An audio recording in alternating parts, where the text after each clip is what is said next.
In the calmest of demeanors, Dr. Martin Tobin cut to the heart of George Floyd's death. Mr. Floyd died from a low level of oxygen, and this caused damage to his brain. A direct and powerful rebuttal of the defense's argument that Floyd died because of drugs and underlying medical conditions. Do any of those conditions have anything to do with the cause of Mr. Floyd's death, in your professional opinion, whatsoever? None whatsoever.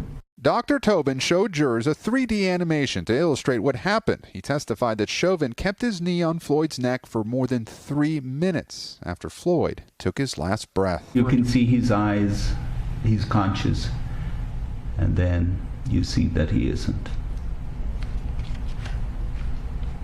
That's the moment the life goes out of his body.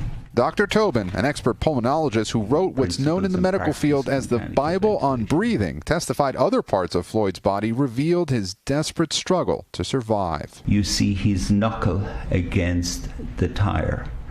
And to most people, this doesn't look terribly significant, but to a physiologist, this is extraordinarily significant, because this tells you that he has used up his resources and he is now literally trying to breathe with his fingers and knuckles.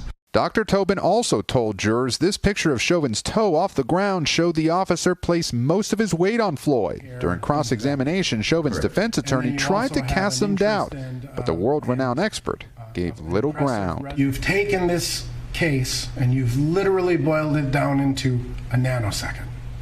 Oh, I wouldn't say that. Late today, a toxicologist testified that the amount of meth found in Floyd's blood was low and consistent with a single prescription dose.